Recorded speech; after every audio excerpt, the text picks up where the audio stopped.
Labas vakaras. Antras kartas, jau kaina išpilma. Tvarkuoti, nežinau, tai pradedam. Žodžiu, kaip sakai, prašiau toj Facebook'e, užsiimo tikslas papasakoti apie, kaip čia, Biblijos dydžio temą, papasakoti per pusę valandos. Tai aišku, bus kažkaip glaustai, tikiuosi suprantamai, papasakoti, kur čia tas hypas, kas čia tas blockchainas, kodėl čia taip gerai, kodėl čia taip gerai tas bitcoinas, kokios dar yra tos kitos 33, kiek ten, neatsimenu, milijonai daros kitų valiutų, beprotiškas skaičius, kaip sakom, bitcoinas skiriasi nuo jų visų. Ir kokie mokesčiai laukia investuojant, kodėl verta investuoti, kodėl neverta investuoti, kad išeitumėt su aiškiu supratimu, kodėl jums reikia investuoti arba nereikia. Tai greičiausiai turbūt pasirinksit vis tiek, kad reikia, bet kad būtų aišku, kad investuoju todėl, darau taip, laukiu to ir tiek. Ir visi, kad turėtumėt jau nusipirkti, plius minus.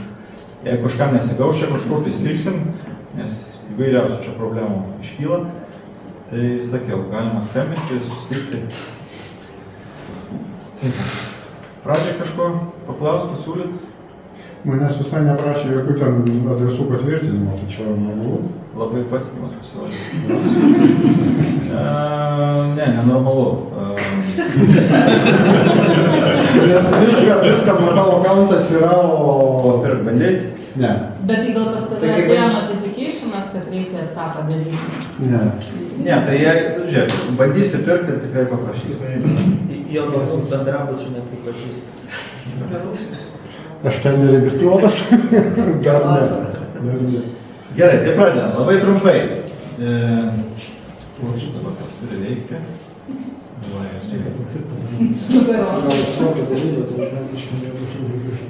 Bet tai nereikia taip. Man nereikia. Gal dėl to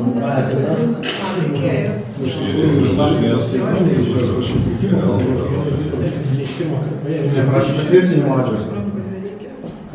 Bet manęs ne iš pirmo karto pagavo. Tai matyt patikimumo sąrašuose. Tvarkoj, tai kas yra blockchain?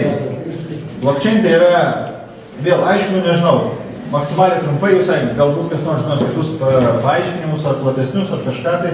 Mano tikslas paaiškinti maksimaliai trumpai, maksimaliai aiškiai, gali kažkokią tai ten informaciją detalės nubirėti. Tai va, kas yra blockchain? Blockchain tai yra duomenų bazė, kuri laikoma ne vienam kažkokiam tai serveriui atsakingam už tą duomenų bazę, o kompiuterio ar tai serverių tinkle. Visi tie serveriai laiko vieną tą duomenų bazės kopiją ir seka, kad jie visi turėtų tą pačią kopiją. Jeigu mes čia kažkur tai kažką tai vieną nulaužiam, tas esmės nesudaro, nes visi kiti turi kopiją, visi kiti bendrauja. Jeigu čia mes kažką bandom pakeisti kažkokius duomenis, įkišti savo ar panaikinti, anie nesutinka, tam neleidžia ir tokiu būdu ta duombazė gaunasi tokia, kaip čia pasakyti, labai patikima. Taip? O tie kompiuteriai yra privatus ar organizacijų kažkokių? Čia tie visai, tu gali turėti. Aš galiu turėti. Bet čia nėra va ta, ką dabar mes. Ne, jo. Šiaip labai geras klausimas, teisingai. Kaip čia pasakyti. Jeigu tam momentui, tai užtenka žinoti tiek, kad tiesiog yra masė begalė kompiuterių, kurie apsaugo. Tas vadinamas blockchain tinklas. Jeigu tu nori kasti bitcoiną, tu įsigyji tą kompiuterį. Tai skaitosi tie rizikai, tai yra tie atsikas. Taip. Tai jeigu nustos kasti, tai ir dings.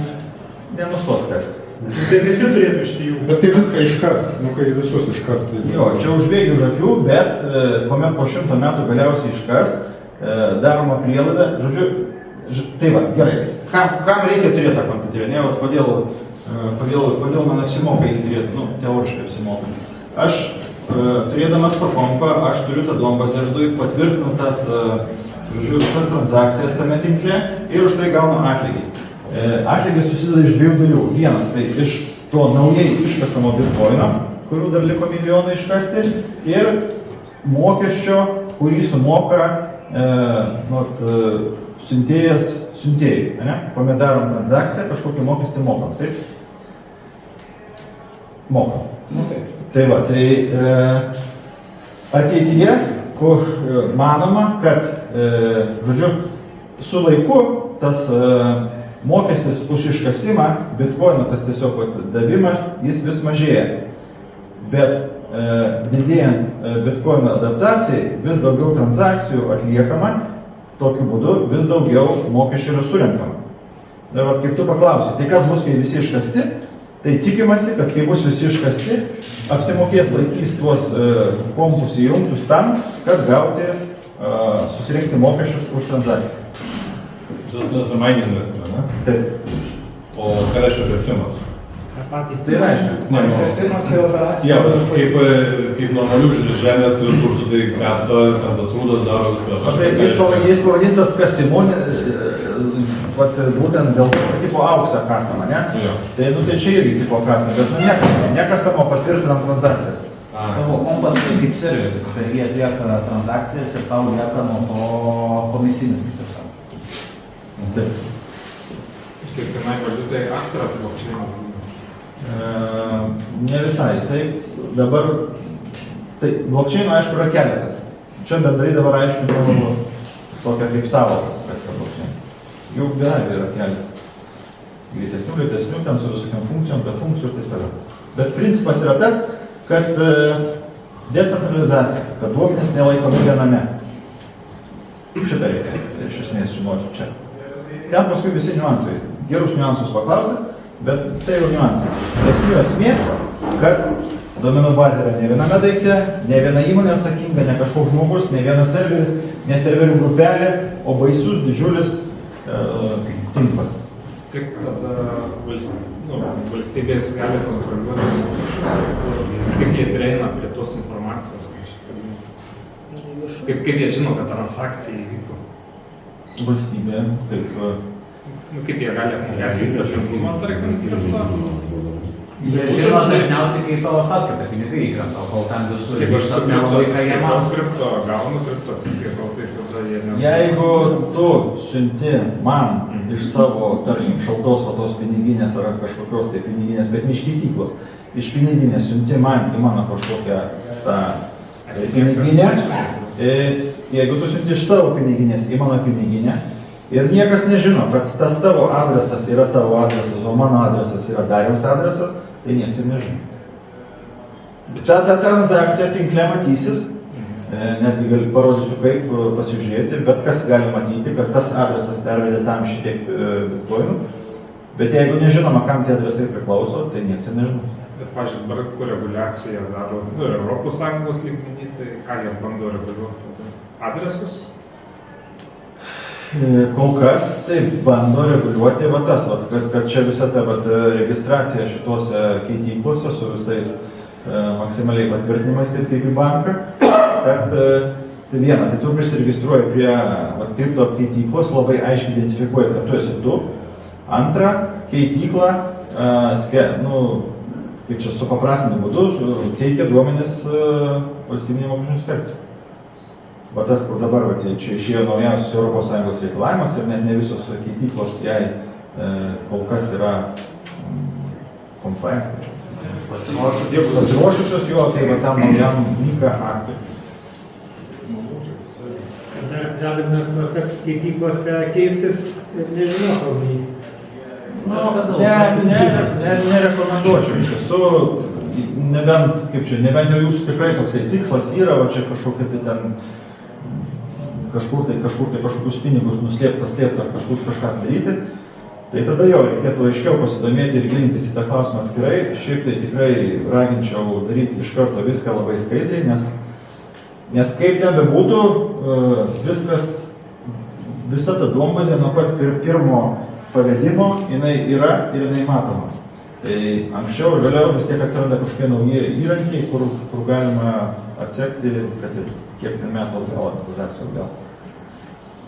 Tai investiciniais tikslais, jeigu darot, nieko iš čia blogo nedarotgi, nusiperkat, laikot, aiškiai rašotės, ką darot, kad patiems būtų aišku ir tiek. O jeigu ten kažkur kažkam tai norėsit persiųsti, tai reikia atskirai pasidaryti. Dar kas nors? Klausimas. Dabar...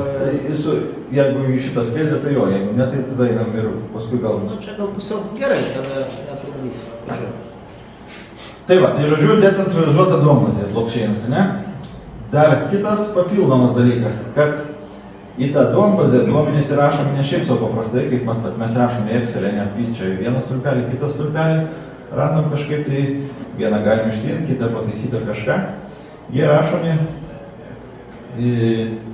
į blokus, dėl to vadinasi blockchain, blokų grandinė, ne? Rašom, tarkim, į pirmą bloką.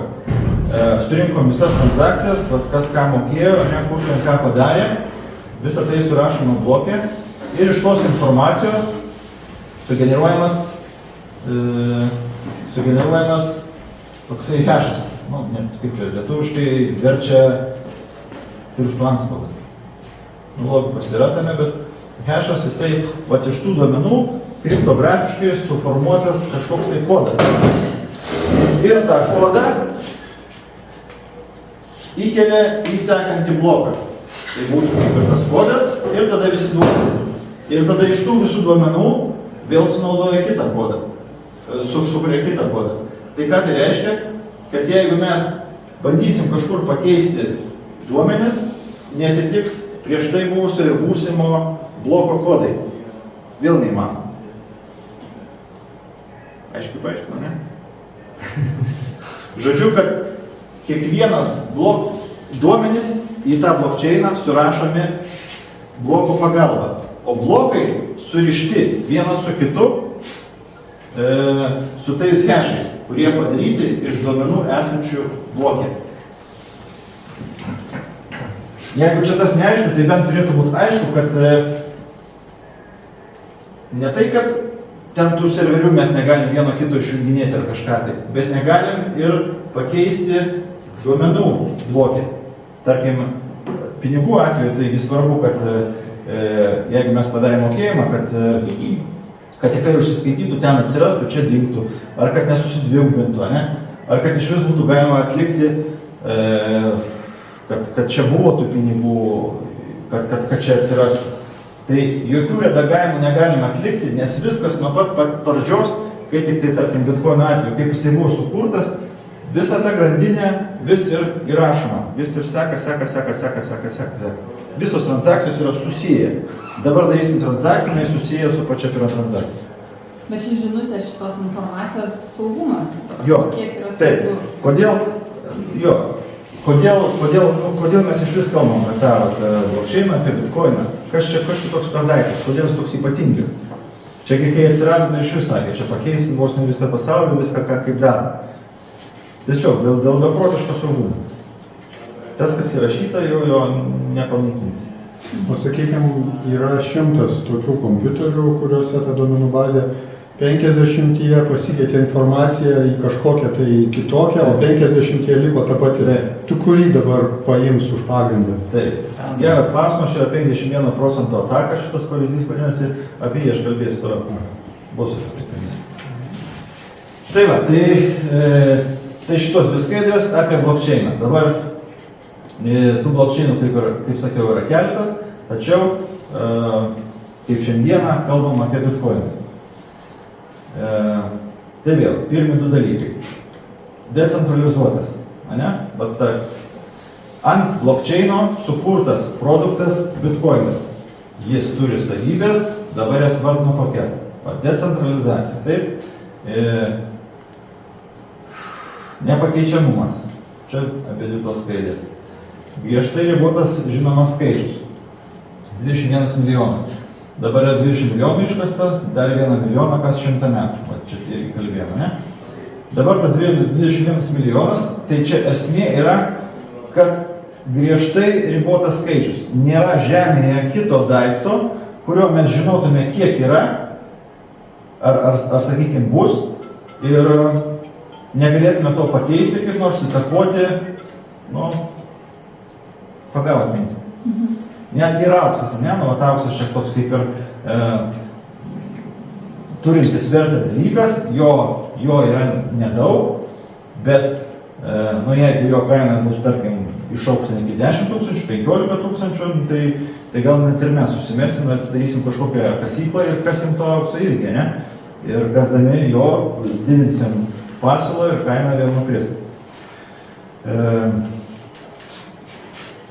Čia vienas toks momentas. Kitas momentas, aišku, kad jeigu turim 20 kažkokį ribotą skaičių turto, tai lyginant su neribotu skaičium valiutų, jis neišvengiamai turi brangti. Taip? Yra klausimų. Taip. Kaip taip yra, kad per 20 metų 20 milijonų iškasi, o dabar 1 milijonas kasamas 100 metų? Šitą norėjau paklausti. Jo, taip yra suprogramuota tam, kad, kaip čia pasakyti, greičiau vyktų adaptacija, bet ne per greitai.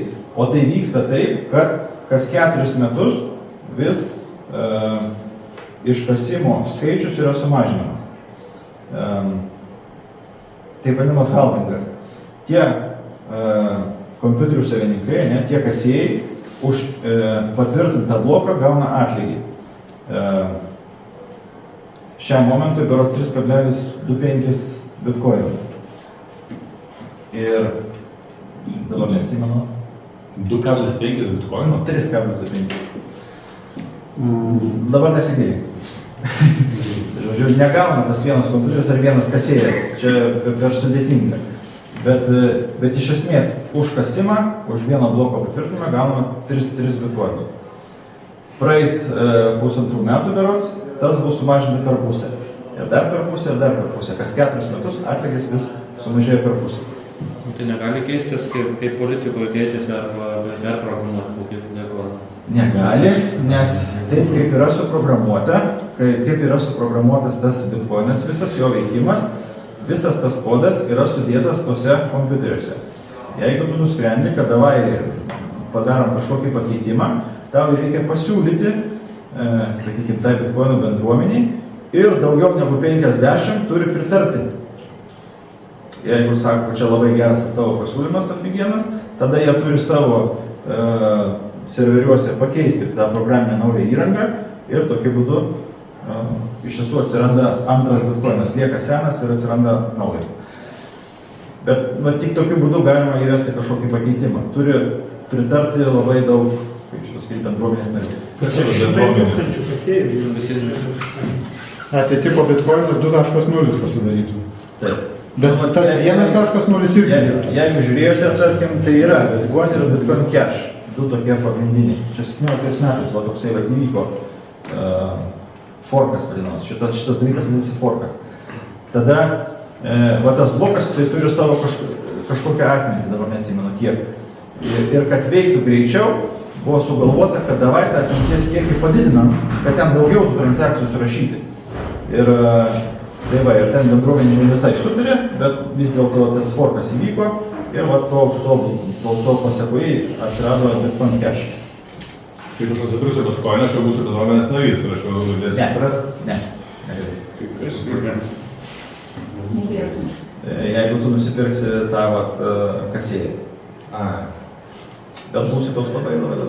Kas sukūrė apskritai tą bitkoiną? Satoshi Nakamoto. Naujausia versija Katemšteinas. Šteinas? Jo, nežinoma, kas sukūrė, nežinoma, ar tai žmogus, ar žmonių grupė. Kiekviena cikla yra vis nauja versija. Kiekviena, ypatingai kainos kritimo metu atsiranda vis nauja versija, kas atsirado. Tai žiūrėjau, neaišku, kas sukūrė. Kaip taip nutiko, kad neaišku, kaip sukūrė, ne, ir kaip jisai pasileido. Tai tas žmogus ar įmonė, ne, jisai, kaip buvo, jis sukūrė tą daiktą, Reddit'e forume pasakė, sukūrė tokį daiktą, decentralizuotų žodžiu pinigus. Veiktų taip ir taip ir taip, tas white paperis vadinamas, kur viskas surašyta. Ir, tenais, aišku, ten žmonės skaito, jo kaip ir įdomu, davai pabandom, iš pradžio susinstaliuoja kompę, buvo galima su kompiuteriais kasti bitcoiną ir visai lengvai, labai daug buvo tie atlygiai.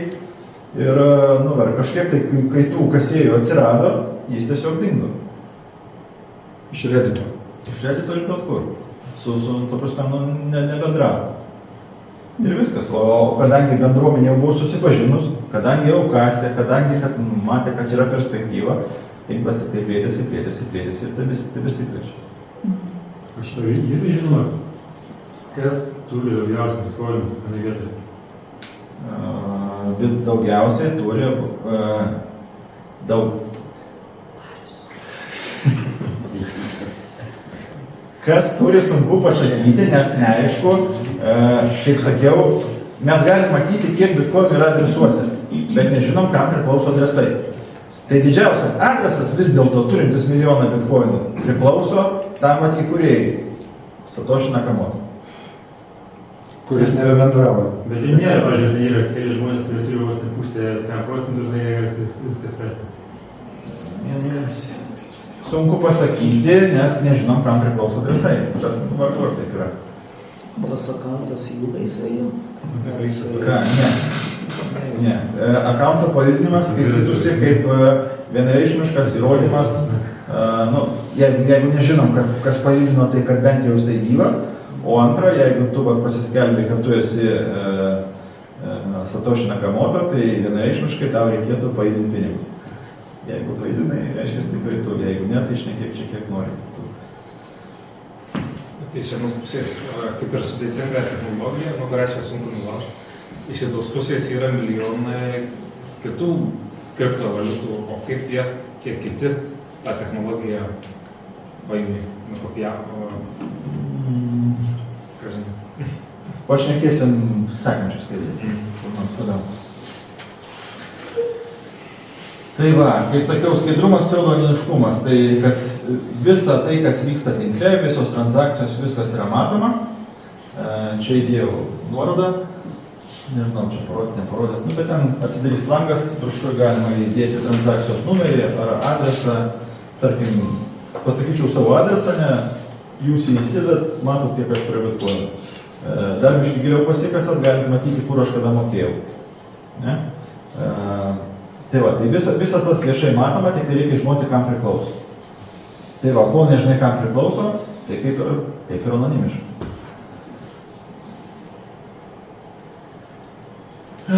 Tai va, toliau. Pažiūrėjau, to anonimiškumo valstybė negali apmokestinti.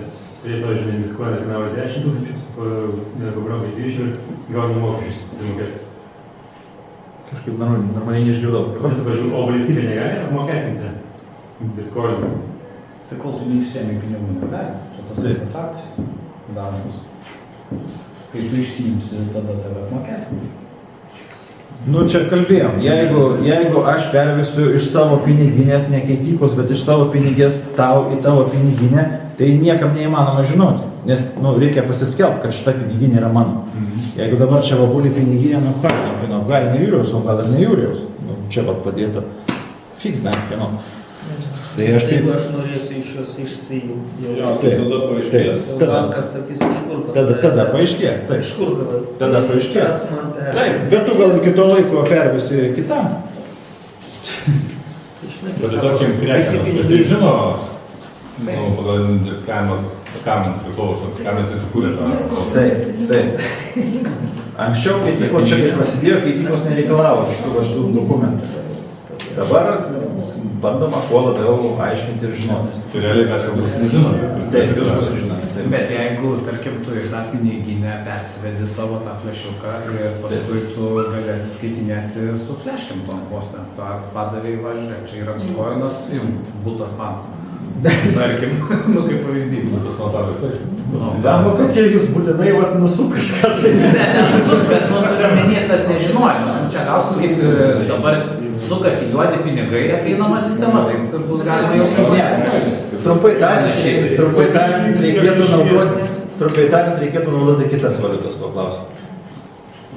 Bitkoinas tuo nelabai tinka.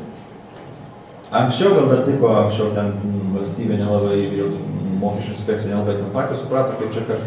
Dabar kuo toliau, tuo visiems aiškiau viskas. Tokiam atveju reikėtų naudoti anoniminės valiutas, kur nesimato, kas kam siūdė ir kodėl. Kol dar jų neuždraudė. Trump-coin. Apie jas papasakoti. Tai bitkoino esmė, kad jis nepriklausoma valiuta kažkokia daugiau. Čia va kol viską, čia sąlyginai nedaug kalbų, viskas čia yra labai labai esmė. Ne, bandau suprasti, kas čia, nei auksas, nei sidabras, nei pinigai, kuriuos gali išsiimti ir fiziškai turėti. Žiūrėkit, tai vat dalykas, turintis visas šitas savybės, tai ir yra esminis gėris, esminis daiktas. Kaip sako, vat klaidinga sakyti, kad bitkoinas niekuom nedengtas.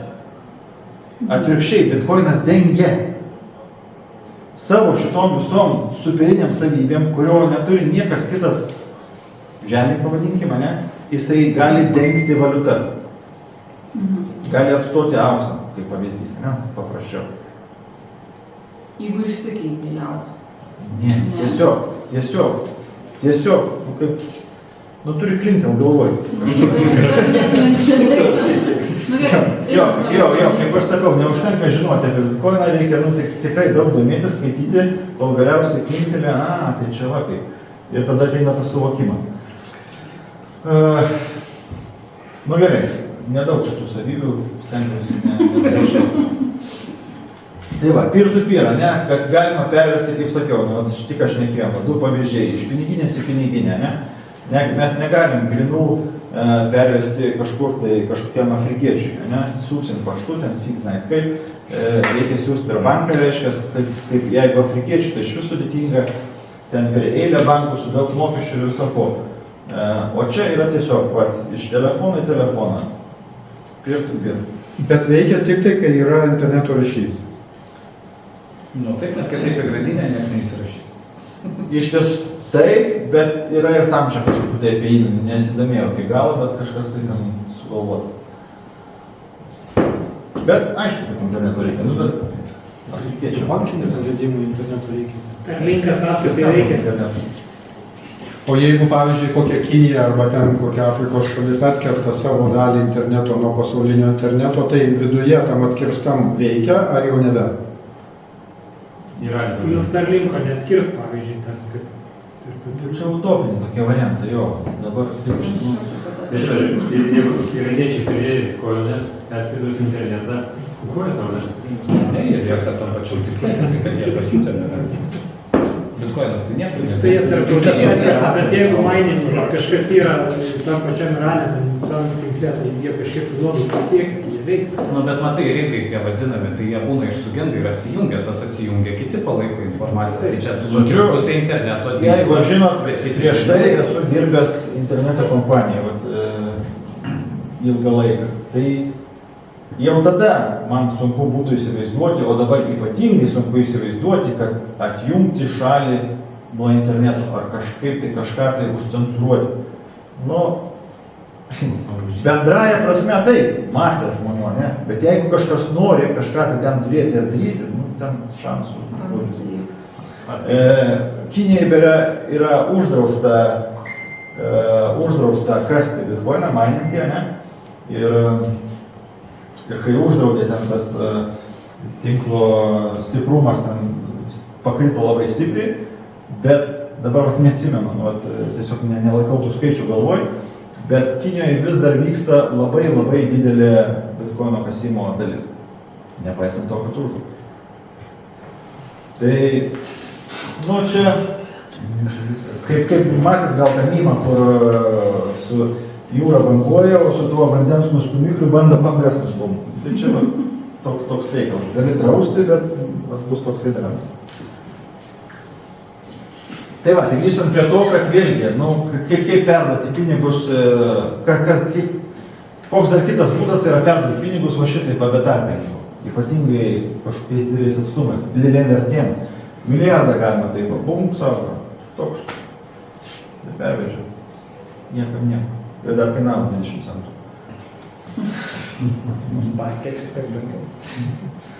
Tai va. Ir saugumas. visas tas, visi tie serveriai, visi tie, kur sakiau, kad saugoti duomenų bazę, užtikrina, kaip čia, beprecedentinį saugumą. Kaip jums tai perteikti?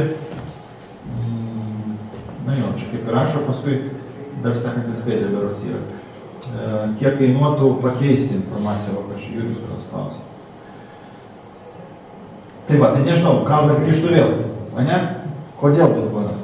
Nes decentralizuotas, išskirstytas duomenų bazė, nes nepakeičiamas, negalima pakeisti informacijos toje duomenų bazėje, nes yra ribotas skaičius, nėra tokio daikto žemėje, kuris yra griežtai ribotas. Tas skaidrumas yra pseudonimiškumas. Vyriausybė ir kažkas negali prikišti nagų, nėra kam įremti pistoletą į galvą ir sakyti, davai čia išjungti arba pakeisti ar kažką tai.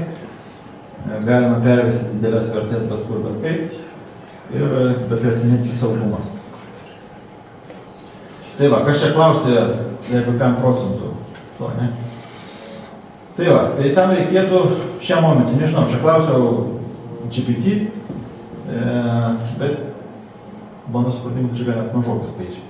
Tai va, tai pradžiai reikia nusipirkti aparatūros už 6 milijardus, tų kasėjų. Ne?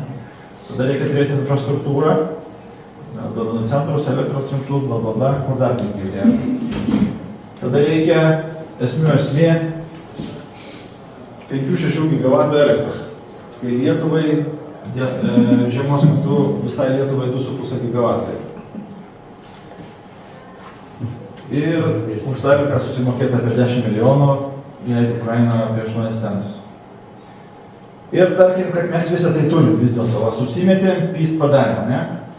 Tai nebus taip, kad mes viską padarėm, čiukšt jungiam jungiklį, viskas užsikūrė ir veikia. Ne? Vis tiek jungsis kažkaip palaipsniui. Jungiant palaipsniui, tinklas adaptuojasi. Jisai supranta, kad čia yra kažkas ne taip, kad ir didina sunkumą. Arba jeigu jau labai greitai vyktų tą ataką, tada gali spėti padaryti forką ir išmest tą žaidėją iš kaip čia pasakyti, iš tinklo. Žodžiu, šitas dalykas yra numatytas.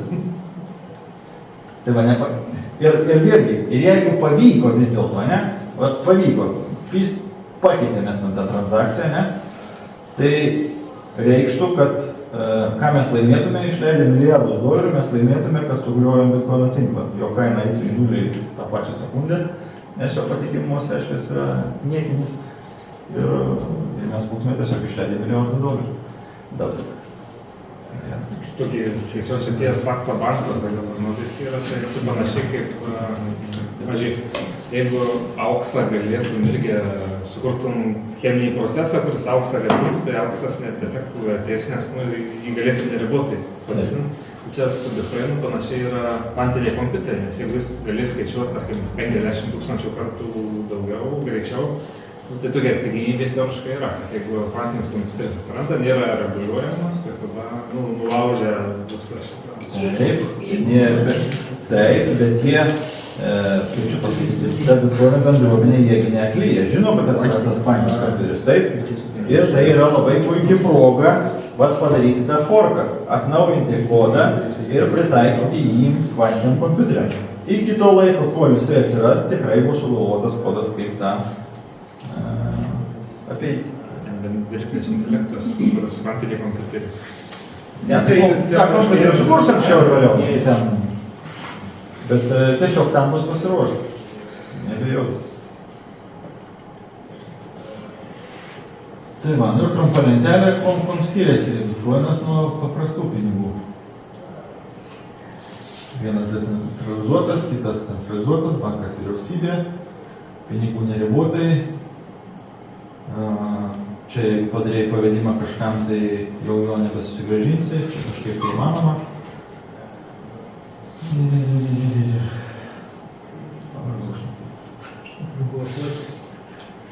Tai va, nu supratom. Tai va, dar paruošiau tokį MT-šniką pavyzdį. Žodžiu, nu tai vis tiek, tai kur to bitkoino vertė? Ne, nu nakir čia, žodžiu, jis kainuoja tą 100 000, tarkim, ne? Ką aš man? Nu, ne 600. Tai va, tai įsivaizduokit, kad geriausi pasaulio architektai stato kažkokį va Burj Khalifa 17 versiją, ne? Ir šiam momentui statybos stadija yra tokia. Dėžutė taip vadinama, ne? Nu, bet labai didelė dėžutė, ten fig znait kiek aukšto, fig znait kiek ploto. Tai dabar šito pastato nauda kokia? Nedidelė. Kaip niekinė. Niekinė, nu, bet kiek pinigų išleista? Jeigu ten, tarkim, daug aukštų, daug pločio, tai baisiai daug, taip. Taip, bet nauda niekinė.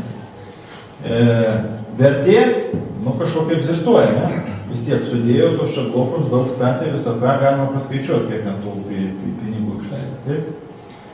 Potencialiai vertė, juk statė geriausi architektai, tai tikėtina, kad jie pabaigs jį iki galo, ne, ir bus kažkas tai ypatingai geras.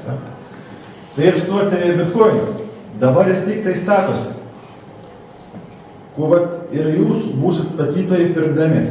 Vat šiandieną įsijungia 25 nauji statytojai, kitą dieną kažkur tai ten dar vis žmonių daugiau jį naudoja. Vis daugiau žmonių supranta, kam jis reikalingas, vis atsiranda nauji pritaikymo būdai, nauji investiciniai produktai ir taip toliau. Ir plečiasi. Tokiu būdu plečiasi kaina. Visa tai, ne tai, kad dėl kainos, bet nu kaip ir čia, perkam butą dabar, nu jis kainuos ten kažkiek tai mažai, ne? Kuomet viskas bus baigta, jis kainuos labai daug. Kas ateina anksti, perka neaišku ką, bet pigiai. Kas ateina vėlai, moka daug už baigtą produktą. Aiškiau? Visiškai dabar, viskas aišku. Pagal tai, jau 90% bitkoinų iškasta. Čia net ne apie gaisimą, apie panaudojimą. Bet daug ir parduota dabar, dėl to kaina nukritus. Nu, tai, kainos svyravimas čia kitas klausimas. Apie tai, kad, nu, kodėl verta pirkti, kodėl verta turėti. Anksčiau ir vėliau visi tie butai bus parduoti. Visi bitkoinai bus nupirkti ir perkeistos rankos ir vis daugiau kažkam tai reikės. Vis daugiau žmonių supranta, kad jis reikalingas. Kuo vėliau kažkas supranta, tuo aukštesnę kainą perka. Nu, kaip ir jūs, kažkada galėjote pirkti už 1000, ne? Bet perka dabar už 70 ar 80, nesvarbu. Bet kažkiek tai pavėlavo. Ir taip, vis tų pavėlavusių yra dar labai daug. O už kiek tu pirkai savo? Pigiausias pirktas 3500. O kaip dar dideli kiekiai, pirkai po kiek pirkai? Nu įdomu, tiesiog. Skaičiuosi. Ne, tai nežinom kiek dolis, bet šiaip sakė. Nežinau, atskira tema. Per kokį vakarėlį pašnekėti. Tai va, tai... Žiūrėkit, jau 45 minutės šnekam. Bet labai įdomu. Tai va, kodėl verta investuoti į bitkoinus? Čia gal tas pats per tą patį, bet, nu, nežinau, kada absoliutus ribotumas. Tai, nu, kaip sakiau, jeigu kažkurs yra ribotas skaičius, o valiutos skaičius neribotas bet kurios, tai aišku, kad šitas tiesiog privalo brangti. Čia vėl apie tą patį biškį iš kitos pusės. Kad paprastai pinigai praranda perkamą galią, šitas visą laiką tik tais jo perkamoji galia didėja.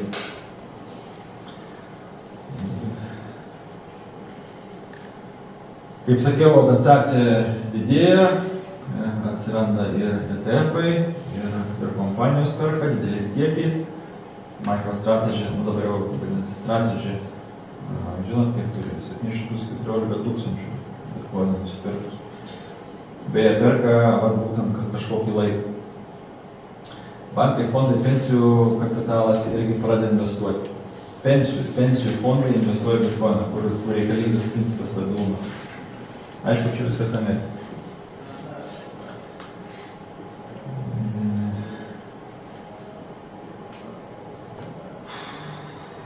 Čia toks žodis įdomus kontrahentų, bet nesugalvojau kaip pakeisti. Čia žodžiu apie tai, kad nereikia kažkom pasitikėti, kad atliekant pavedimą, bet nėra tos ar trečios šalies, ar kažko tai tu, netgi man nereikia pasitikėti šitokį gavėjų, jeigu jis davė adresą savo, garantuotai ta transakcija vyks, nėra priežasčių nevykti, nėra apie tarpininkų ar kažko. Kartais tai, kad būna užtrunka. O bet čia va karo krizių, va šitas gal irgi toks svarbus dalykas. Kaip tai viskas praktiškai vyksta, karas? Tai praktiškai labai yra aiškiai viskas vyksta. Geriausiu atveju, kad karo atveju tu turėtum bitkoiną savo šaltoj piniginį ir viskas, niekas nežino, kad tu jį. Taip kaip grynus po kilimu pasidėjus, niekas nežino, ten yra ar nėra. Tik tai grynų būtų lagaminą vežtis per sieną sudėtinga, o dar šaltą piniginę blogiausia atveju, tu jos gali net nesiveš, kaip sakiau, tad 12 žodžių galvoja atsiminti ir viską. Tai yra akvariumų, galima išmokti. Ką? Akvariumų žudynų, tai čia. Ta prasme. Persivežti iš tiek, gali persvežtis. Šiokia neįma trumpai ten. Ta prasme. Kitą važiuoti, kur ir panašiai. Žodžiu, kad nei aukso transportuoti, nei grynų negali, sąskaitas banko, jeigu uždaro ar apriboja, ten kažkiek tai, tarkim, su banko sąskaitom, pavyzdžiui, nežinau, čia gal nesusidūrė, bet man yra buvę, bet kuomet turėjau savo verslą, kažkiek ten tų įmonių buvo Kiprė ir gal atsimenat, pas Kiprą buvo ten kažkokia tai ekonominė nesąmonė, krizė kažkokia. Ir ką reiškia draudimas, indėlių draudimas iki 100 000, ne? Tai ten suveikia labai įdomiai tas draudimas. Kas sąskaitoj turi pinigų 120 000, tai 100 paliko, o 20 valstybė pasiėmė. Visiems, viskas, kas virš 100 000 buvo paimta. Kad nereiktų draudimų išmokėti. Tiesiog. Tai ne bankas bankrutavo, tai valstybė pasiėmė. Tai pasiėmė visą 120, tarkim, draudimas padengė 100? Ne, tiesiog valstybė lėšų paėmė, kad draudimų mokėti nereikia. Ne, tai draudimas, aš tik tai žodį panaudojau. Koks ten draudimas? Tiesiog buvo nurėžta. Indėlių draudimas. Tiesiog. Valstybė tai yra... Kas turėjo milijonus tame tarpe, paliko 100 000. Kas įsiekė, kas turėjo mažiau 100. Ir teisės iki dabar toks klausimas. Tai ten, žodžiu. Tai va, tai kad žodžiu, kad sugalvot čia kažką, tai... Prasme, kad bankai, pinigai esantis bankai ne jūsų, tai reikia suprasti labai aiškiai, tiksliai. Ne jūsų. Dėl to bitkoino turėjimas, nors iš čia labai svyruoja, bet jūs kai turit, jūs tikrai turit savo. Blogiausiu atveju išvažiuosit patį kokią Gruziją ar kažkur tai ir atsidarysit sąskaitą ir parsiduosit ir turėsit ir gyvensit.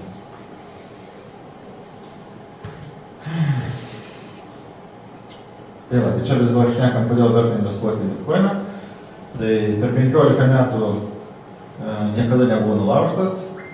Kuo ilgiau tinklas dirba, tuo jis sunkiau nulaužti. Kuo daugiau dirba, tuo daugiau žmonių sužino, tuo jis plečiasi ir taip toliau, taip toliau. Lyginant su kitomis valiutomis užbėgant už akių, tie vadinami altcoinai, alternatyvūs coinai, keičiasi, naratyvai keičiasi, technologijos keičiasi ir taip toliau, taip toliau. Na, dar kodėl? Geriausias argumentas. Melonės turi tą poinę. Jo, kodėl neverta investuoti, jeigu klausimų šiai minutai? Tai va, nėra vidinės vertės. kaip prieš tai sakiau, kad bitkoinai nieko negamina, neduoda dividendų, neturi pinigų specialių, nėra nieko, žodžiu, nesąmonė kažkokia skaitmeninė nesąmonė. Tai, ką sakiau, ta jo vertė yra tas savybių rinkinys. Nėra tokio daikto, kuris turėtų tokias savybės. Tai jeigu darant prielaidą, kad tas bitkoino tinklas, bitkoino vartotojai plečiasi, vis didėja panaudojamumas, tai iš šito jo vertė ir atsiranda, kad naudojama daiktas su tomis savybėmis. Ar saugoti vertę, ar daryti pavedimus, ar nežinau. Neverta investuoti, nes yra ekstremalus volatilumas. Gali kaina nukristi iki 80%. Taip tiesa, tačiau tas su laiku dings, kuomet jo vertė ar kaina bus vis didesnė. Kuo didesnė kaina, tuo tas volatilumas mažesnis. Jau ir dabar tą galima matyti grafike. Kainuos ten milijoną ar 10 milijonų, jis bus iš vis mažas. Kuo didesnis pinigų kiekis sukauptas, tuo reikia dar didesnio pinigų kiekio, kad jį pajudinti. Nežinau, čia kaip to klausimu. Bet žodžiu, ateityje, kuo didesnė bus kaina, tuo tas grafikas tuo jis mažiau pilnosis. Kaip ir dabar matot, jis jau netiek baisingai užbrangsta, ar netiek baisingai. Ir net tai greitai brangsta, kaip anksčiau tas brangsta. Vyriškas energijos sunaudojimas, čia žalėjai labai mėgsta sakyti, bet vėlgi tai yra pliusas, nes bitkoino toks kaip ir tikslas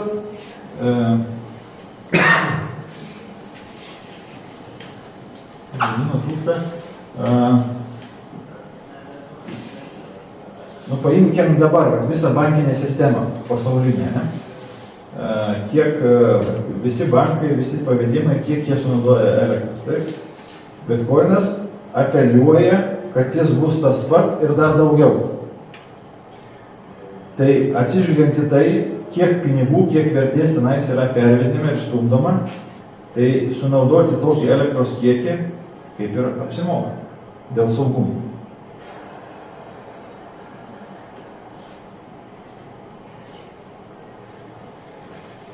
Reguliacinė ir politinė rizika, kad gali uždrausti ar kažkaip tai apriboti ir taip toliau. Kartu ta reguliacinė politika jinai atsiranda ir sukelia aiškumą dideliem investuotojams investuoti, ką ir matote. Tarkim, ETF atsiranda arba tas ES MiCA reguliavimas, dėl ko mes čia turim vargti su tais pasais ir taip toliau. Jisai tik tai kelia pasitikėjimą apskritai kripto rinką, kad tai nėra kažkoks tai laukiniai vakarai.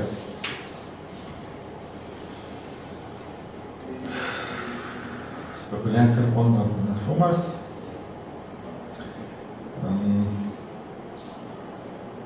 Šiai minutei sutikčiau, kad taip yra, kad nuolat vis perka dėl kainos pabrangimo daugiau, ne dėl kažkokių tai savybių, bet, nežinau, kaip sakiau, namas dar tik status. Kokia yra priežastis, dėl ko atsiskaitime bitkoinas nenaudojamas? Eterį turbūt toliau naudojame. Apskritai nelabai naudojama atsiskaitime. Visi infrastruktūra. Viena tokia pagrindinių priežasčių, sakykime, yra taip. Dabar tu turi bitkoiną, tarkim, ir turi pinigų. Tarkim, eurą, ne? Ir tau reikia atsiskaityti, tarkim, kad ir 10 000. Taip.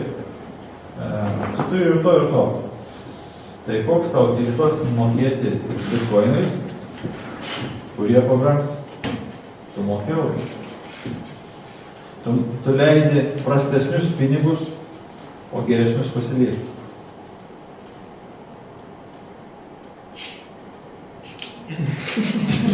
Nepatikėjau. Aš jau galvoju, pažiūrėk, kaip ir doleris, ne, dėl ko jis yra, kaip sakyti, jis turbūt eina spausdinti, nes jį visam pasaulyje naudoja. Ir ant tiek pripratinti, aš galvoju, jeigu bitkoiną naudotų, tai būtų vienas iš stabilumo garantų pačiam bitkoinui. Nes dabar iš tikrųjų vertė tai yra, kaip pavyzdys, yra 10 milijonų laikytojų, bet jie neparduoda, užtenka 100 parduoti per pus mažiau ir ta vertė būtų teoriškai per pus mažesnė, atrodo. Bet aš suprantu, kad yra labai daug tų, kurie neparduoda. Bet jeigu, pavyzdžiui, jis visur vaikščiotų, tai jis pats stabilesnė. Diskusijos klausimas. Dar galėtum grįžti, jau.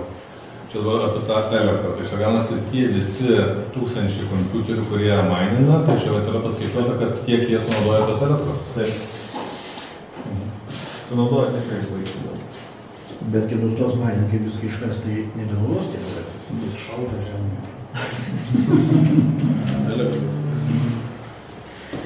Atpigs elektrą. Ar transakcija nereikalinga tiek elektros? Ne, jie vis tiek turės tvirtinti tos blokus toliau. Tik atlygis bus ne bitkoinas, o mokestis už transakciją. Bet toliau viskas vyks taip pat.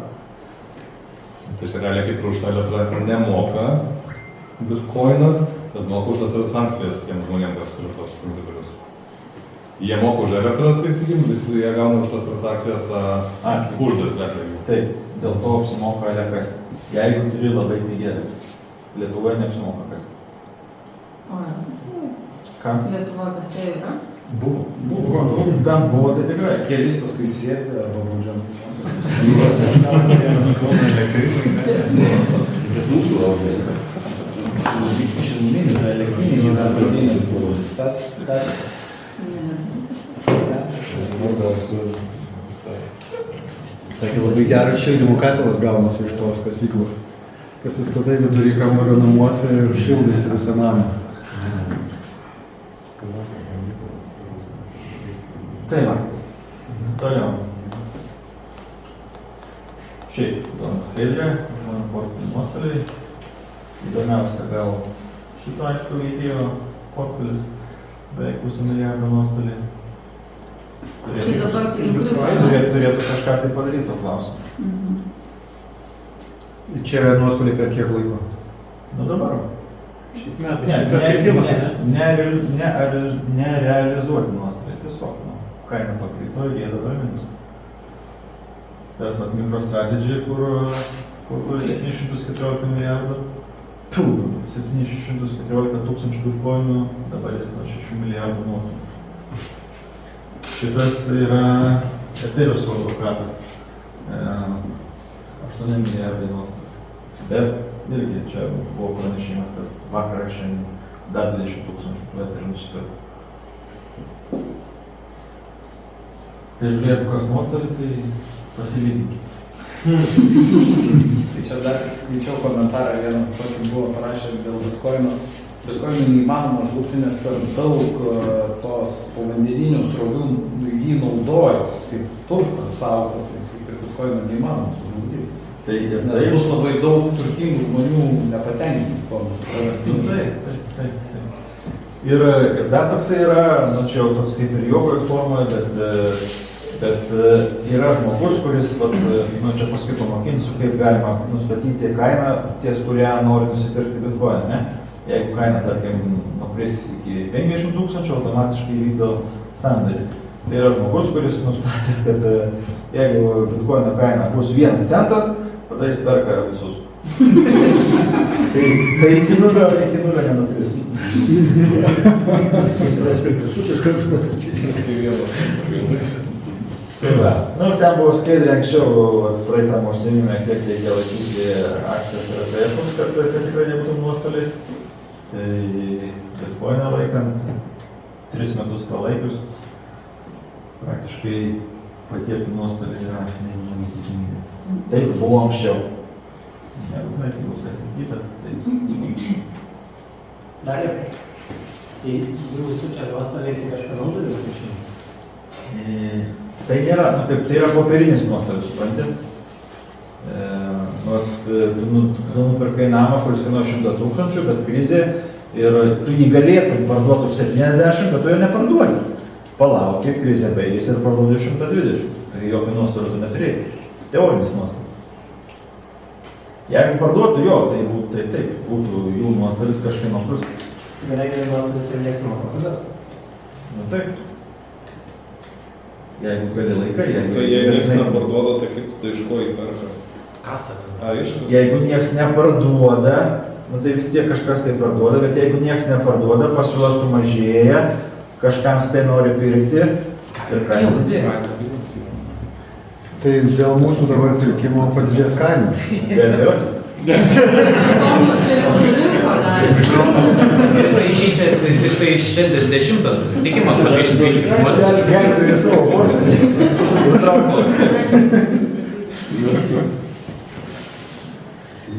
Oi.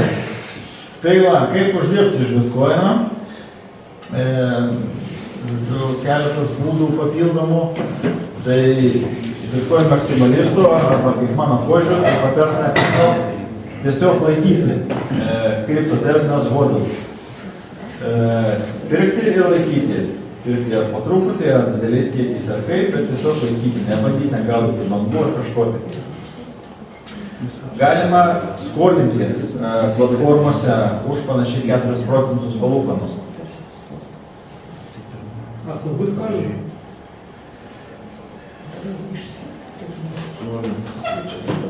Žalia pirmą punktą. O dėl ko žmonės skolinasi bitkoiną?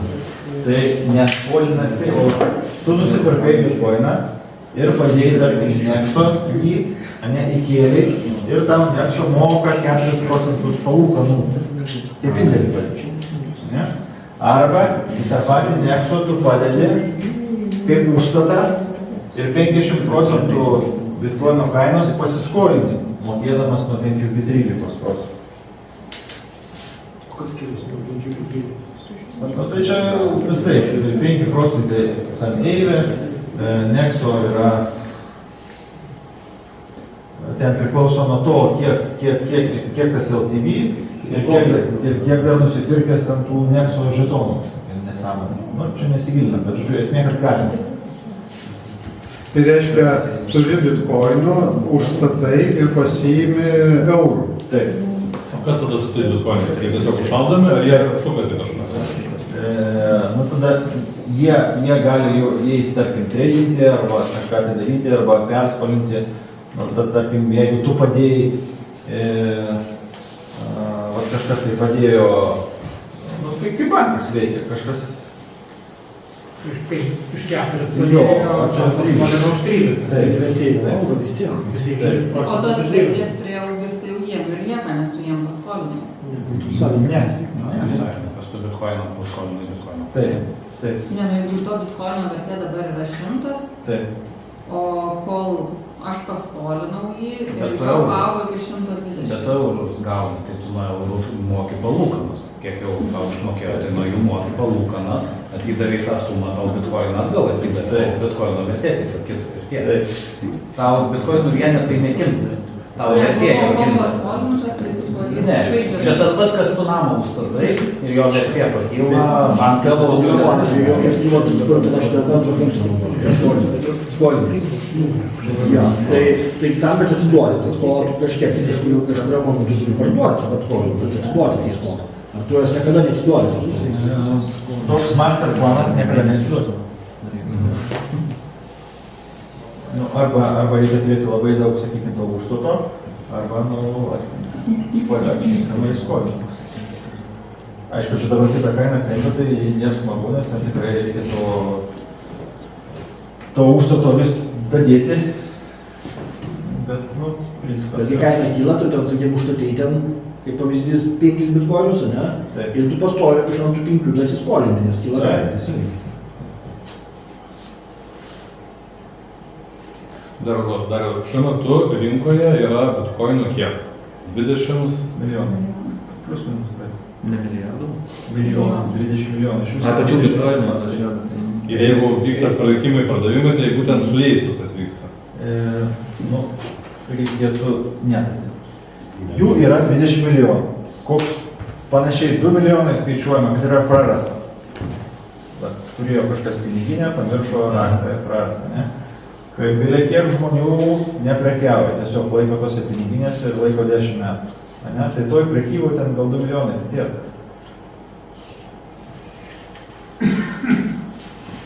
Tai jeigu kažkas atrastų prarastus tos bitkoinus, man netyčia, tai kaina staigiai kristų, jeigu paduotų pardavimą. Tai vat,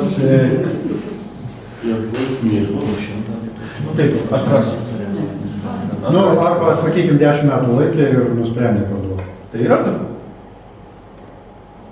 Tai numuša kainą automatiškai. Ką iš ten numuša? Tai Tai jeigu vieną Ne, tai dėl vieno jo, bet jeigu toks, kuris čia turi labai daug. nu, žodžiu, atranda. Yra čia nori, kur ten atranda, bet kiek? Žodžiu, tas kainos nesakoja. Dar, dabar sakai, 2 milijonai yra apyvartoje bitkoinų, sakykime, ne? Taip. Sakykim. Jeigu jos nuperka, pasaulyje jos nuperka, tai kas tada? Tai visų pirma, nu taip, vieno įmonė nupirks, vis tiek perka, kažkas savo, du, kažkas 3, 4, 5, tai, tarkim, turtėliai su maišu pinigų ir pasakai orderį, davai perku 2 milijonus bitkoinų, ne?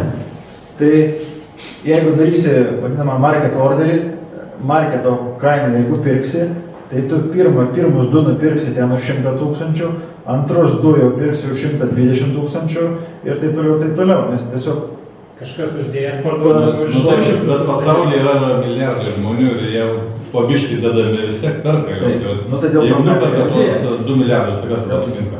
kaip?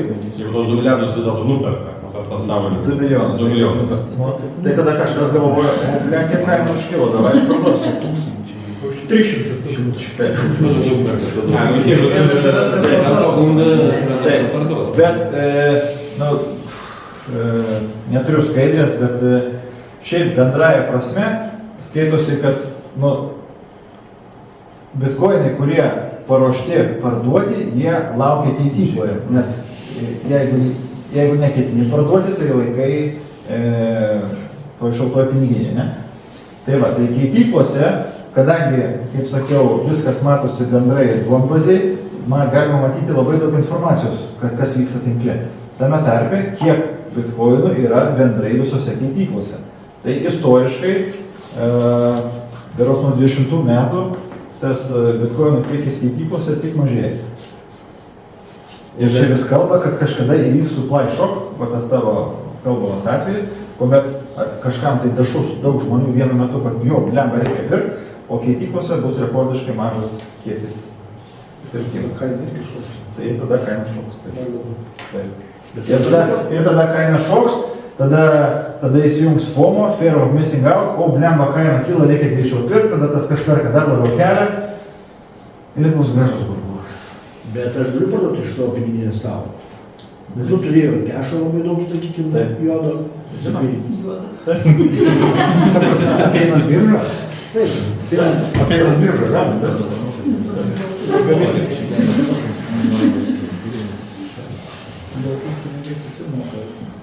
Bet dar čia šitas skaidrė, kuo yra svarbi, tai kad pirmą punktą labai prašau užsidėmėti, visi šitie yra su rizika. Jeigu jūs tik kažkur tai įkeliat tą bitkoiną, jeigu nelaikot pas save, jūs rizikuojat prarasti. Ir tarkim, čia su skolinimu, beros praeitą kartą minėjau, buvo tokia įmonė Celsius, kaip Nexo, ne? Ir irgi į tą Nexo aš padėjau dėl palūkanų, kad mokėtų. O ten tos 4%, ne? Padėjau 402 eterius ir jie bankrutavo su viskom. Nusinešė vis mano 42 eterius.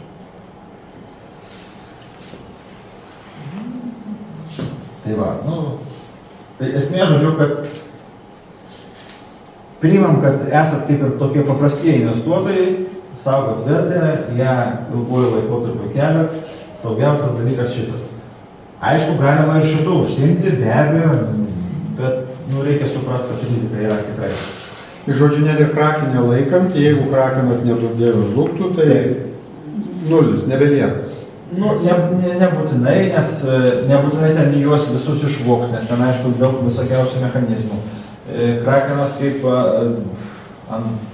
viena didžiausia apskaitai platformų, jinai greičiausiai stengsis jums apskaitai kompensuoti juos. Nu, bet sumuoju taip. Nu, bet jos per vėlų pervedinėti savo šaltą piniginę. Taip, tada jau tikrai bus. O yra kažkokia drausta suma, nu kaip bankas, 100 000, čia bitkoiną krakenė kažkokia tai. Geras klausimas, mano žiniom, ne, reikėtų perklausti, bet manau, kad ne. Dėl eterio kažkas bus, ar galiu paklausti? Kitos reikmingos valiutos. Leiskime man kalbėti. Dar vienas klausimas būtų dėl Bitcoin'o ir dėl to, pavyzdžiui, 1000 idėjų šį mėnesį gauni tą įsidėjai savo tą šaltą piniginį kažkoks kodas. Tai tada, jeigu kitą mėnesį idėjai dar 1000 idėjų, tas kodas pasikeičia, ar tu gauni naują kodą? Ar jo susiplopia į vieną tam? Kažkoks keistas klausimas čia. Tavo piniginės kodas tai lieka visą laiką. Tai tiesiog esmė, kad Tavo piniginė. daugiau įdėsi, nesvarbu, nes tai yra vienas kaip sąskaitas. Taip. Vienas kodas. Čia tu galėjai 1000 bitkoinų, jeigu dėsi? Ką? Tu 1000 bitkoinų, jeigu dėsi? Ne, už 1000 nuperka bitkoiną ir deda į piniginę. 1000 reikia dėti, tai klausimas, ar buvo kiekvienas atskiras kaip kodas būna, ar tai yra vienas atskiras tiesiog viskas. Ne, ne. Žiūrėk, Krakeną tu irgi turi savo piniginę, kažkokį savo adresą, tokį, kaip čia pasakyti, tik tai jis yra to Krakeno. Ir tu perki už tą 1000, nuperki, nu gerai, tarkim, kas mėnesį perki po bitkoiną. Nupirkai vieną bitkoiną, įsidėjai tą patį, antrą į tą patį, tą patį ir tada iš jo visus juos sudėjai tą savo piniginį. Tai logiškiausias svarbiausia, dėjai 1000, nupirkai vieną, tada eisim kaip piniginę, tai kiekvieną mėnesį. Nu, čia jau būtų labai saugu, super. Aš tik nesuprantu vieno dalyko, kam man pirkti per Krakeną, jeigu aš Jo, jeigu gali tiesiai. perku per piniginę. Ir aš nenaudoju jokių keityklų nieko. Ir sumoku ten tos mokesčius, nu gal daugiau negu per Krakeną, bet aš visiškai saugus. Tiesiai iš savo ledžeris. Per ledžerį programą ten yra tu per Revolutą, man tiesiog išsirenku kiek noriu sumą, per Revolutą, ten kitos keityklos pasižiūriu, kur yra pigiausia. Nu, kaip pavyzdys, ten gal kokie 4%, ten nuo 100 eurų ar ten 3 eurų, pavyzdžiui, mokestis. Bet tai ten gal tiesiog kita keitykla. 3 eurų tai yra 3%. Nu, tai kaip pavyzdys, jo. Nu, aš nežinau, čia taip, reikia tiksliai pasižiūrėti. Jo, nu, gera pastaba, jau aš esu pražiopsau šitą momentą, bet praktiškai garantuoju, kad bus aukštesnis mokestis. Tai mokestis aukštesnis, bet kartai žinai. Nu, žiūrėjau, tai Nu, žinau, kad nuo 1000 gal 3 eurų. yra toks būdas, bet čia viso ko esmė, ką aš noriu jūs išmokinti, tai kad pasidaryti automatinį pavedimą iš banko į Krakeną, ten kas mėnesį kažkiek tai, o Krakenę automatinį pirkimą. Ir viskas, nieko daryti nereikia. Iš vis nieko. O yra automatinis pervedimas į piniginę? Nu tai tu bankas, tai Ne. banko automatinį pavedimą, taigi gali padaryti. Krakenę. Bet kur? Ne, iš Krakeno, į tą Krakeno į piniginę. Tai jau pats Taip. Piniginę turi. Bet dariau, tas kiekvienas pavedimas, ar geriau, pavyzdžiui, kas pusmetį po 1000, nu, jeigu ten mažesniems sumom, ne kaip Edgaras, kad ten kas mėnesį, nu gerai, po... Tai bankinis pavedimas jis nemokamas, SEPA pavedimas. Bankinis pavedimas nemokamas. Ai, tai į tą Krakeną, kai tu Taip. dedi, už kiekvienas mėnesį nėra to mokesčio Taip, tai taip. sumai. Nebent perki su kreditinė kortelė, tai tada kainuoja. Bet taip nesiūlau daryti. Kalbam apie pavadinimą. O tai kaip pervesti, tai Krakenė dingsta tada, piniginė atsiranda. Taip. Atidaręs piniginę, tu ką matai? Matai kiekį bitkoino, kiek Taip. išpinti, Taip. ir užrašyta kažkaip. Taip. Bet tu matai tik savo kompiuteryje. Ne kažkiek tinkle, bet tik savo kompiuterį matai. Tame taip, ir tinkle, jeigu tu pasakysi savo piniginės adresą, tiesiog adresą, ne, aš įsivedu į tą puslapį. Ne, bet Matau, nori tą saugiai adresą. pasižiūrėti. Ką? Ir nori saugiai pasižiūrėti. Tiesiog tą Tai ne, neprisijungė tai nėra prie bombo ir Ta piniginė tai yra tiesiog raktas, tavo visas bitkoinas Jo, jo. ten lieka tinkle. Taip. Bet tas raktas be tinklo neveiks. Nu taip. grįžtam atgal. Gerai. Aš apie stekingą ten truputį mačiau, ten 100 iki 100% ten, jeigu kaip jau su patinėms. Iš 100 metinių. Ne, ten Bet ten su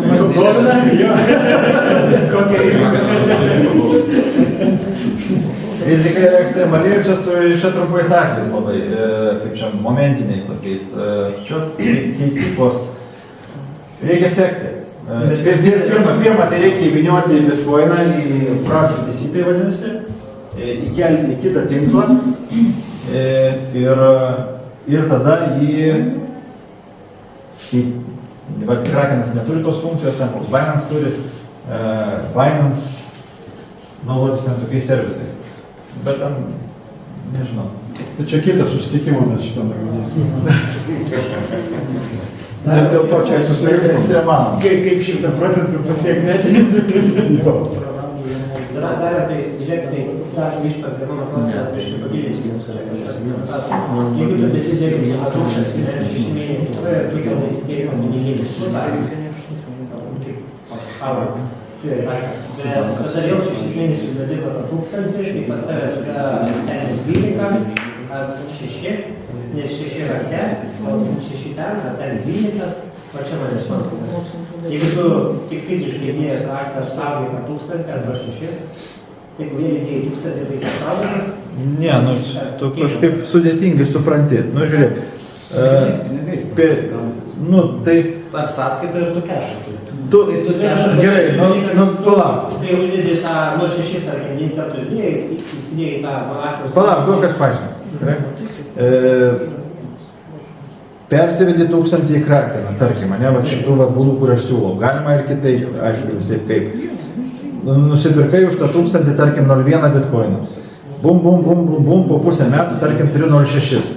Tos 0,6 persivedi į piniginę. Tavo Krakenė 0 bitcoinų, piniginė 0,6. Taip. Ir vėl per naują. Bum, sukurti 0,6 ir vėl pervedi. Da piniginė 1,2, o Krakenė vėl 0. Taip, tada tie, kas piniginiai saugus, o ten, kad įdėjai neįsidėjai, tai jie tokie aktuoja. Jo, nu irgi, jie, nu, kaip irgi saugus. Nu, kaip mūsų pinigai bankė saugus, taip lygiai taip pat tenais jie saugus. Ir jie per piniginį nejuda jau. Nejuda. Jeigu piniginės tai kišenė, tada juda.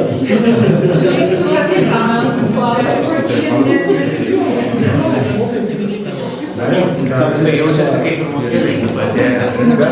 Sakau, jautiesi kaip ir mokėliai susirinkę ir patirti.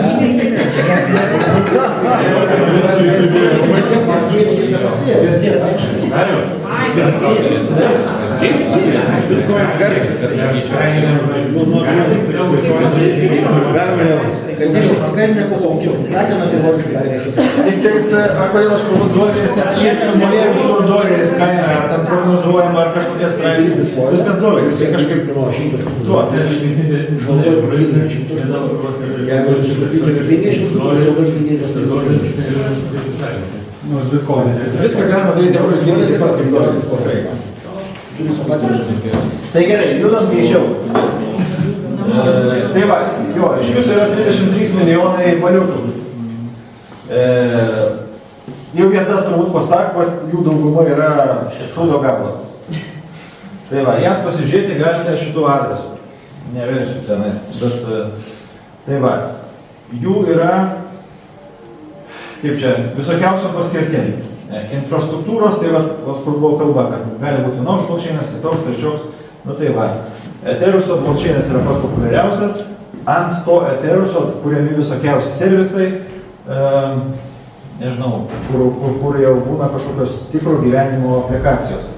Tai va, Etherusos, Solana, ADA yra tokie pagrindiniai, į kuriuos, nu, sakykime, verta investuoti, galbūt ten va, kas toliau sektų. Atskiras labai, atskira valiuta yra XRP, labai tokie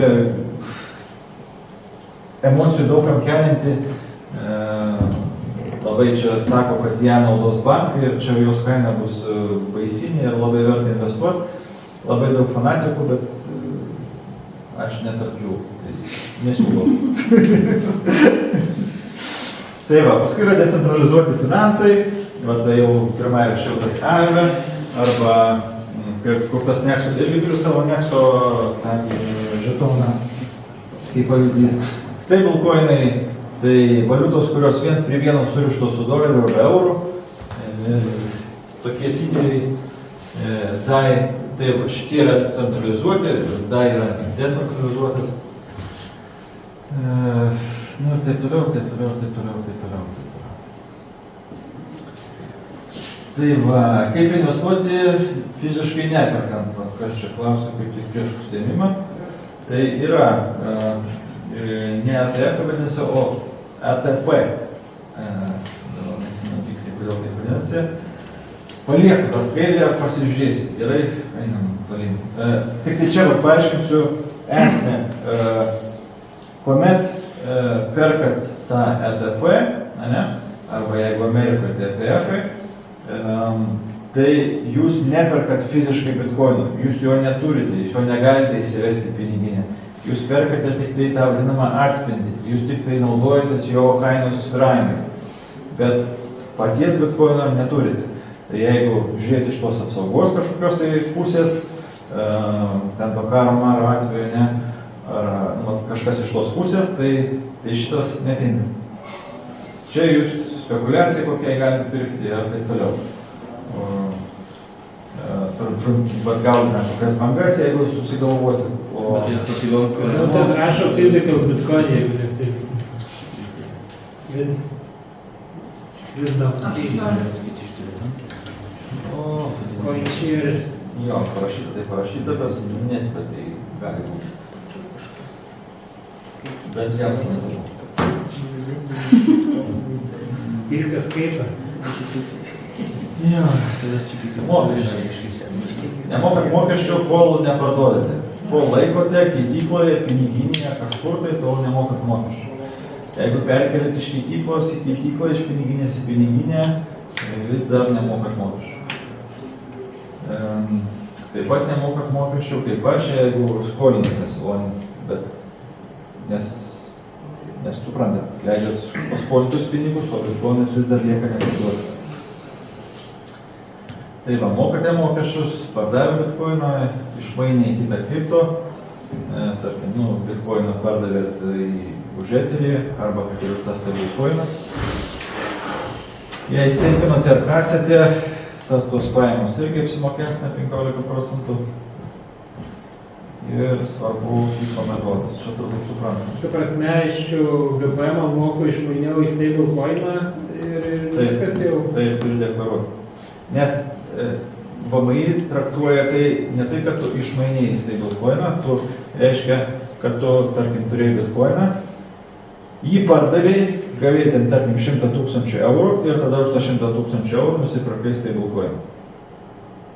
Čia tiesiog. Toks traktavimas yra. Taip traktuoja. Bet mokesčius Tai jeigu tu kažkokį kitą bitcoiną, kuris nėra stablecoinas, tiesiogiai keičiuosi, tai tas pats. Irgi mokėsi. Labai reikia ten biškių. O reikia kažkaip deklaruoti, kad turi keitykloje sąskaitą ar kaip? Ar nieko nereikia? Geras klausimas, aš nedeklaravau. Ne, deklaruoji, kad tu gavai kažkokį prieaugį. Pasibelsk, kad... Bet o tarkim, kol tu neišsiemi iš tos keityklos pinigų, tai mokesčių tu turi deklaruoti. Na jie tai nemato, tu ten kiek pas tave. Visada nematydavo, o tas mikro reguliavimas dabar mato. Nuo šių metų tikrai matys. Bet mokė nuo to skirtumo, kur pradėjo ir pardavė. Taip. Su 500 eurų dar lengva. Tai dabar už kiekvieną transakciją, pavyzdžiui, sakykime, nusipirkau šiandien kažkiek tai bitkoino, gruodžio mėnesį pardaviau, ne, ten gabaliuką. Tai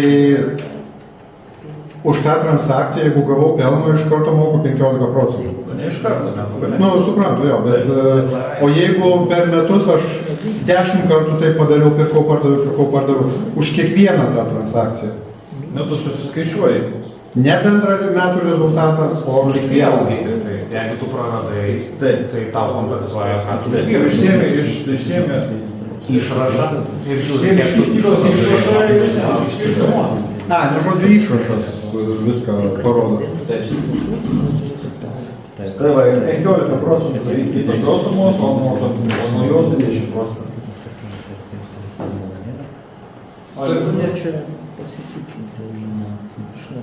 Taikomas 500 eurų, neapmokestinamas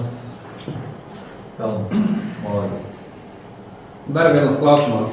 Pavyzdžiui, kaip tavo atveju, sakai, kad skoliniesi pagal bitkoiną. Tai ir kažkada tai, gal reikėtų, kažkada tai kitą skolą atiduosi, reikės sumokėti GPM, nes tai bus kaip pelnas. Bet kame klausimas? Pavyzdžiui, Lietuvoje tokie mokesčiai. O jeigu tu tuo momentu būsi kitos šalies rezidentas, kur mokesčiai kitokie, tai mokėsi pagal tos šalies įstatymus. Jeigu aš būsiu kitos šalies pilietis, tai... pavyzdžiui, ne pilietis, rezidentas, pavyzdžiui, rezidentas, taip, tai tikiuosi aš būsiu Gruzijos arba Emiratų rezidentas ir nemokėsiu nieko. Jo, taip. Labai geras atsakymas, kaip ir galvoju. Geras planas.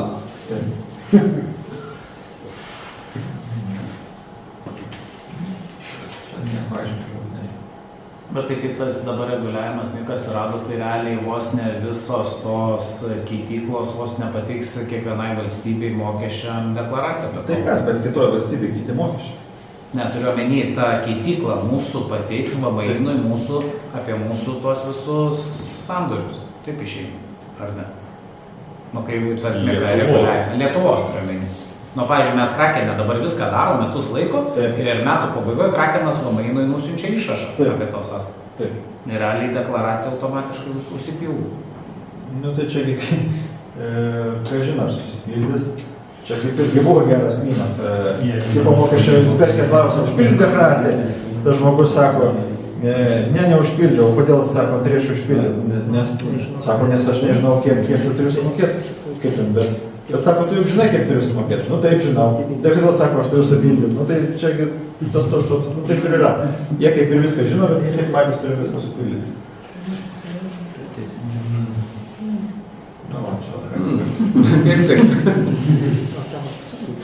Bet dar neaišku, po kiek metų gali pakistis. Šiai dienai dabar. Įmonės gali pirkti bitkoinus? Gali pirkti bitkoinus.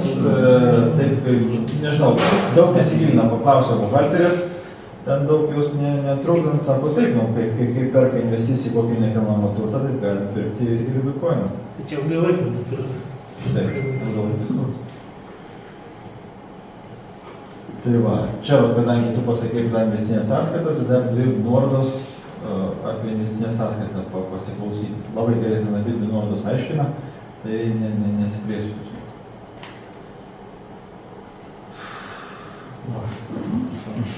Čia blogiausia. Bitcoinų reitingas krenta. Bitcoinai galima? Nežinau, čia kitam Raimundo sūnui. Čia net ne man.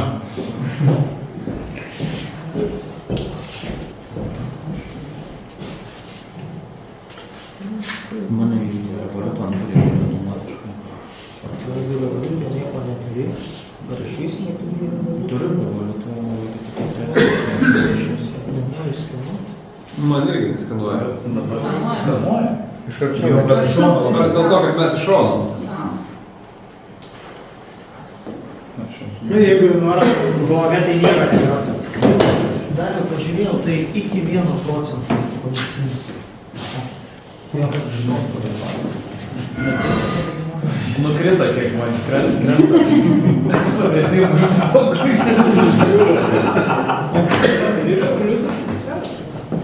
Tai nemoka.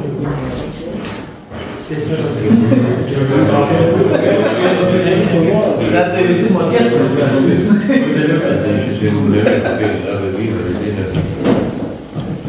Galiu, kol visi moka paklausti apie eterį. Nes, yra Krakene du variantų, bitkoinai ir eteris. Kas tas eteris apskritai? Ar čia nauja paskaita turėtų būti? Ne, Tas pats kas bitkoinas, tik tai, kad analogas. Kaip euras, kaip doleris. Kita valiuta. Kita valiuta. Labai stipriai su kitom savybės, kitam veikia viskas kitaip, bet tokia antra pagal dydį kriptovaliuta. Kaip sakiau, ant jos kūrimi projektai kažkokie. Tai pats bitkoinas jis yra labai paprastas, jis nieko nesugeba, jis sukurtas tik tai tam tokiai kaip piniginiai funkcijai ir viskas, ir ant jo nieko. Tai vėl jos ir stiprybė, ir silpnybė. Žodžiu, stiprybė tame, kad jis toks paprastas, tai jį sunku ir nulaužti, kažką tai prihimičint, Bet jis nieko daugiau nesugeba. Ant eterio tinklo galima labai daug visko daryti. Bet eterį gali pakeisti, tarkim, kad tą Solana, kur šalia buvo parašyta, iš esmės daro tą patį. Tai va, ir neaišku, kaip ten tą laiką. O jeigu įsijungtume tą CoinMarketCap, tą puslapį, kur tie 33 milijonai surašyti kriptovaliutą, ne? Ir ten yra tokia funkcija time back, žodžiu, pasižiūrėti, tarkim, vat, dabar ten, tarkim, 10-ukas ar 20-ukas ten tų kriptovaliutų atrodo taip, ten prieš 5 metus, ten kokius 4 metus taip, prieš 6 metus taip ir taip. Jos ten nuolatos kaitaliojasi, vienas ateina, kitas išeina. Ir tik bitkoinus visą laiką pravo vietą. O pats turi Eterį? Turiu, nedaug. Ko aš tik neturiu, bet tai ne pavyzdys. Kaip pinigai nesusikurta dar bus seminaras?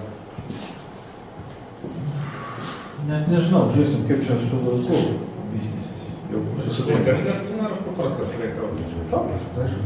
Tai viskas čia blogiau. Nu, matai, šiandien pas mane labai. Identifikacija adreso už dalykus, bet reikia pagal adreso lokaciją. Reiškia, manęs klausia, jo, man yra klausia, lokaciją identifikuoti ir sakau, jo. Nieko nereikia, pusos kilometrų. Manęs iš vis nėra neklausia. Į savo krakeną ir nieko.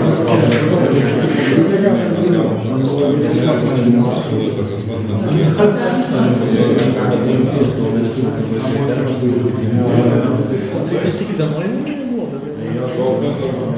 Tai va, aš norėjau, kažkaip praleidau momentą apie tos kasėlės, ne? Čia yra Trumpo sūnaus Eriko bitkoino kasykla. Toks labai trumpas filmukas. Bet... specialiai. Tai su pirštu. Pačiai. He tests this using American Energy to mine Bitcoin right here on American soil. We could not be more proud of this facility. 35,000 of these servers right here, all liquid tools. Mining Bitcoin.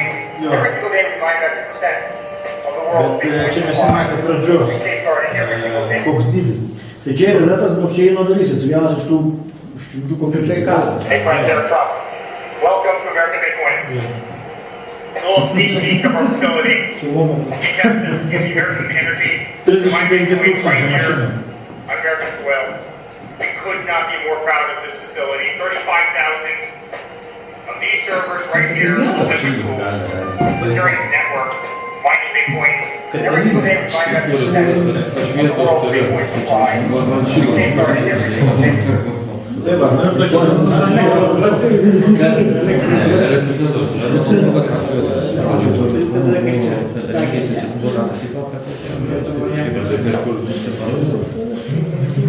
Oi, tiesa, tai čia dar ne viską baigiau.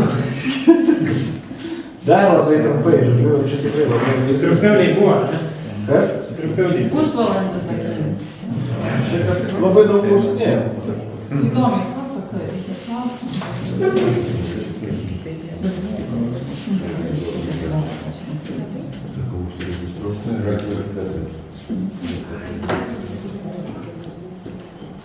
Va, tai žodžiu, dėl tos kainos dar trumpai, ne? Nu labai trumpai. Principė kainos būrimas tai yra taip grini burdai, horoskopas. Tai vienas, kas aišku, vadinkim, ir tai su kažkokiu tikėjimu, kaip čia sakiau, kad kaina kils. Ne, ilguoju laikotarpiu jinai kils kaip akcijų kažko tai dėl spausdinamų šitų valiutų ir taip toliau. Bet čia neveikia. Bet vis tiek truputį supažinti.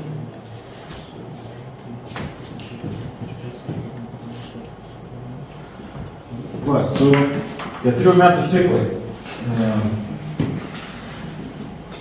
Bent jau taip būdavo, kad kaina vis užkyla ir griūva kas 4 metus. Ne? Principė, netgi labai tiksliai, Čia rašo 30, kas 35 mėnesius vis nauja viršūnė. Kas ir dabar taip nutiko. 35 klaida, ne 15 mėnesių, 23. Jo, ir taip pat lygiai taip pat metai laiko trunka tas bear marketas vadinamas. Tai tik tais šį kartą, va čia matydavot, kaina visą laiką kildavo labai staigiai galiniais mėnesiais, radikaliai. Tuo tarpu šį kartą taip nebuvo. Nebuvo to tokio staigaus kilimo. Čia turėjau čia kur nors užsibaigti, ne? Ir tai va, tai tuo remintis kažkaip manoma, kad tas čia 4 metų ciklas kaip ir sulūžo, pasibaigė, kad galbūt taip nebus. Bet vis dėlto kol kas, kaip matote, kaina krinta. Tai va, čia yra toksai klasikinis burbulo formavimasis ir sprogimas ir toliau kaip kas vyksta. Labai iš tiesų bitkoinas panašiai ir seka. Neskaitysiu šitų jūsų pavadinimų. Staigiai užkyla, paskui kažkoks atkėlimas, kur manoma, kad galbūt ir toliau kils, bet jis apsisuko ir krenta žemyn. Ir paskui kažkoks tai va čia depresijos laikotarpis ir galiausiai vėl kyla. Taip su bitkoinu visą laiką ir būdavo. Ir dabar tik tai klausimas, ar mes esame va čia vat,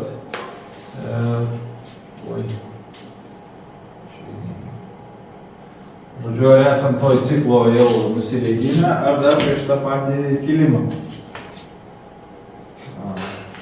Bet to niekas nežino.